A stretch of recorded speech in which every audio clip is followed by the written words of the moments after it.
रणथंभौर का किला भारत के सर्वाधिक मजबूत किलों में से एक है। इस किले का प्राचीन अथवा वास्तविक नाम रणस्तंभपुर है। रणथंभौर दुर्ग के बारे में अबुल फजल ने कहा है कि अन्य सभी दुर्ग नग्न है, सिर्फ यही दुर्ग बख्तरबंद है। रणथंभौर दुर्ग को राजस्थान के उन 6 दुर्गों में गिना जाता है जिन्हें यूनेस्को की विश्व धरोहर सूची में शामिल किया गया है। रणथंभौर का दुर्ग सीधी ऊंची खड़ी पहाड़ी पर स्थित है, जो आसपास के मैदानों के ऊपर 700 फुट की ऊंचाई पर है। यह विंध्य पठार और अरावली पहाड़ियों के बीच स्थित है, जो 7 किलोमीटर भौगोलिक क्षेत्र में फैला हुआ है। किले के 3 ओर प्राकृतिक खाई बनी है, जिसमें जल बहता रहता है। किला सुदृढ़ और दुर्गम परकोटे से घिरा हुआ है। दुर्ग के दक्षिणी ओर 3 कोस पर एक पहाड़ी है, जहां मामा भांजे की कब्रें हैं। संभवतः इस पहाड़ी पर से यवन सैनिकों ने इस किले को जीतने का प्रयत्न किया होगा और उसी में यह सरदार मारे गए होंगे। किले में विभिन्न हिंदू और जैन मंदिरों के साथ एक मस्जिद भी है। आवासीय और प्रवासी पक्षियों की एक बड़ी विविधता यहाँ देखी जा सकती है, क्योंकि किले के आसपास कई जल निकाय उपस्थित हैं। इस किले से पर्यटक रणथंभौर राष्ट्रीय उद्यान के शानदार दृश्यों का आनंद उठा सकते हैं। किले का निर्माण किसने और कब करवाया, इस विषय पर इतिहासकारों के अलग अलग मत है।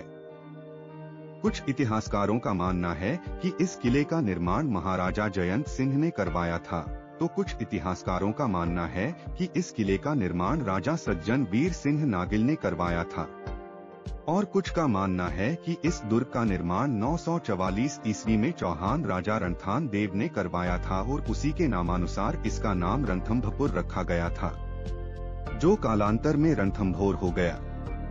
एक किंवदंती के अनुसार यह दुर्ग चंदेल राव जेता ने बनवाया था। इस किले का निर्माण किसने करवाया, इस विषय पर अभी तक कोई स्पष्टीकरण नहीं है। किले का निर्माण चाहे किसी ने भी करवाया हो, परंतु चर्चा का विषय है कि यह किला अस्तित्व में कब आया।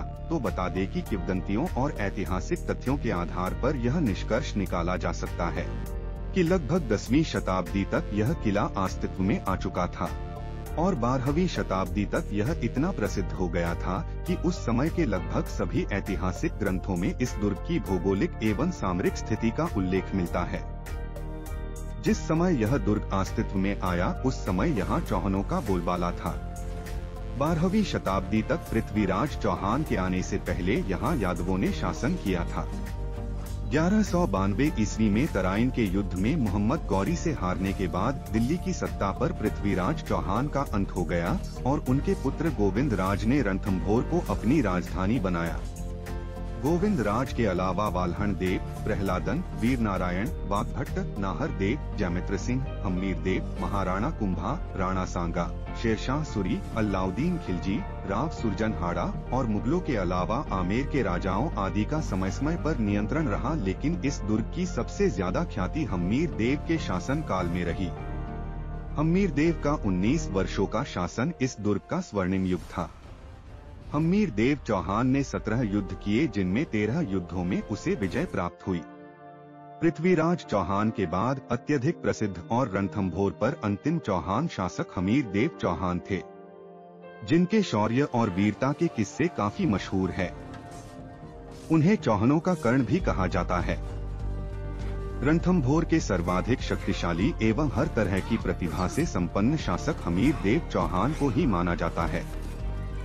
यहाँ हम्मीर देव ने कला और साहित्य को पहचान दी और शिखर तक पहुँचाया। इस दुर्ग पर समय समय पर आक्रांताओं ने जमकर आक्रमण किए, किंतु सही मायनों में कोई इस पर विजय प्राप्त नहीं कर पाया। अलाउद्दीन खिलजी ने 3 असफल प्रयासों के बाद एक बार फिर 1301 ईस्वी में दुर्ग पर आक्रमण किया, जिसका हम्मीर देव ने काफी बहादुरी से सामना किया और अपने ही कुछ गद्दारों की साजिश की वजह से वे यह युद्ध जीतकर भी हार गए थे। रणथंभौर किले में ही राजस्थान का पहला शाका हुआ था। हम्मीर देव चौहान को अपनों के विश्वासघात के कारण इस दुनिया से अलविदा कहना पड़ा, जब उनकी पत्नी रंगा देवी ने जौहर कर लिया था। इसे राजस्थान के गौरवशाली इतिहास का प्रथम साका माना जाता है। 3 शताब्दियों के बाद अकबर ने किले का पदभार संभाला और 1558 में रणथंभौर राज्य को भंग कर दिया। मुगल बादशाह अकबर ने चित्तौड़ की चढ़ाई के पश्चात मानसिंह को साथ लेकर रणथंभौर पर चढ़ाई की। अकबर ने परकोटे की दीवारों को ध्वस्त करने में कोई कसर नहीं छोड़ी, किंतु पहाड़ियों के प्राकृतिक परकोटों और वीर हाड़ाओं के दर्दनीय शौर्य के आगे उसकी एक न चली। किंतु राजा मानसिंह ने छलपूर्वक राव सुजान सिंह को अकबर से संधि करने के लिए विवश कर दिया। सुजान सिंह ने लोभवश किला अकबर को दे दिया, किंतु सामंत सिंह ने फिर भी अकबर के दांत खट्टे करके मरने के बाद ही किला छोड़ा। 1569 ईस्वी में इस पर अकबर का अधिकार हो गया। इसके बाद अगले 200 वर्षों तक इस पर मुगलों का अधिकार बना रहा। 1754 ईस्वी तक रणथंभौर पर मुगलों का अधिकार रहा। इसी वर्ष इसे मराठों ने घेर लिया, किंतु दुर्गाध्यक्ष ने जयपुर के महाराज सवाई माधो सिंह की सहायता से मराठों के आक्रमण को विफल कर दिया। तब से आधुनिक समय तक यह किला जयपुर रियासत के अधिकार में रहा। चौहान शासकों ने इस दुर्ग में अनेक देवालयों, सरोवरों तथा भवनों का निर्माण करवाया था। चित्तौड़ के गुहिल शासकों ने भी इसमें कई भवन बनवाए। बाद में मुस्लिम विजेताओं ने कई भव्य देवालयों को नष्ट कर दिया।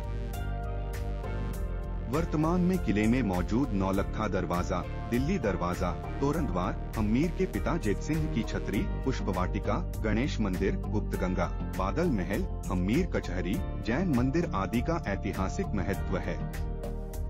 दुर्ग में आकर्षित करने वाले कलात्मक भवन अब नहीं रहे, फिर भी शेष बचे हुए भवनों की सुदृढ़ता, विशालता तथा उनकी घाटियों की रमणीयता दर्शकों को आज भी अपनी ओर आकर्षित करती है।